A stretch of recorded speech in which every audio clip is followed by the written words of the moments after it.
All right, well, over the weekend, protests erupted at major airports and cities across the country following President Trump's extreme vetting order. One of the most vocal critics is Democrat Senator Chuck Schumer, who got choked up at a rally yesterday. This executive order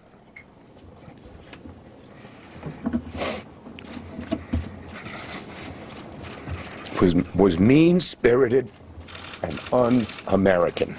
It was implemented in a way that created chaos and confusion across the country, and it will only serve to embolden and inspire those around the globe who will do us harm.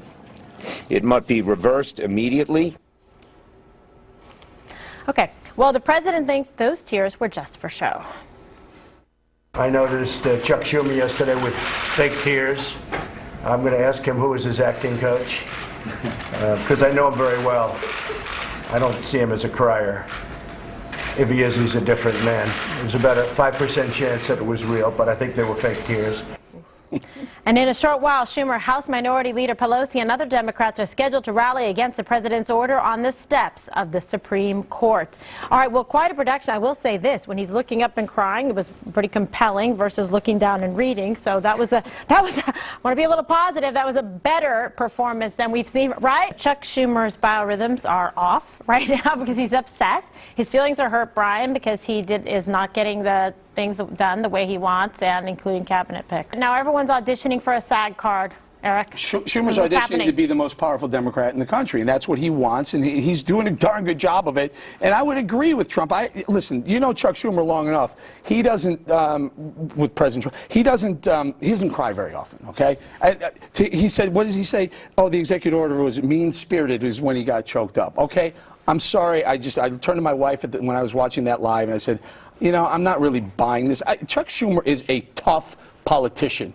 He's not playing around getting choked up about a mean-spirited executive order. Stop it. Well, right. Well, he's trying to delay Rex Tillerson for Secretary of State right now, and he's trying to get consent from the Senate to be able to overturn the executive order. That's what's just in. Well, I don't think he has to try to become the most powerful Democrat. He is the most powerful Democrat right now as the leader of the Democrats in the Senate. And where all these fights over the nominees and the potential Supreme Court nominee that we hear the president is going to announce tomorrow will take place. And the idea that people would question his sincerity, as you point out, this is not a guy who is suddenly given a long time. to tears. Do you think Chuck Schumer got choked up? Yes, right there? I do. I sincerely do. And I tell you something, it's not just Chuck Schumer, and this is what you want to ignore, that there were protests. They had a Catholic mass last night outside on the lawn of the Capitol.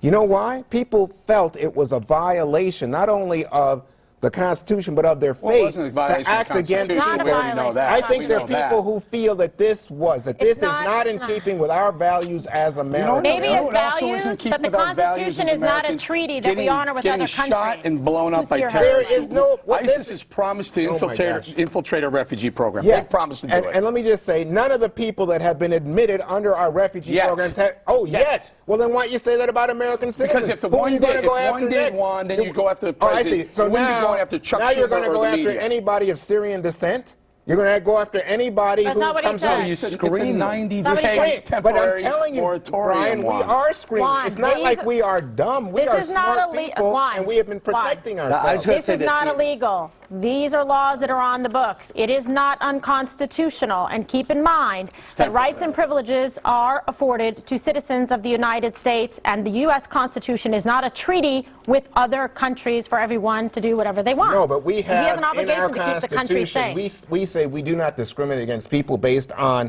country of origin, nationality, religion. And when you start doing this, a blanket ban. This is in other words, don't worry about the countries where Trump has business deals, but we'll go after everybody else, and we won't go after people who are involved with 9/11. I would have led with that at the news conference. Thank you, President Obama, for this list, and we're going to continue to then go forward with these 7 countries that you have used in 2001, and then again in 2001, and 4 other subsequent times. He did not stop immigration from those countries, All right, Kimberly. Juan. He did not. I'm going to send you upstairs to the brain room. We're going to hang out there for a little bit after the show.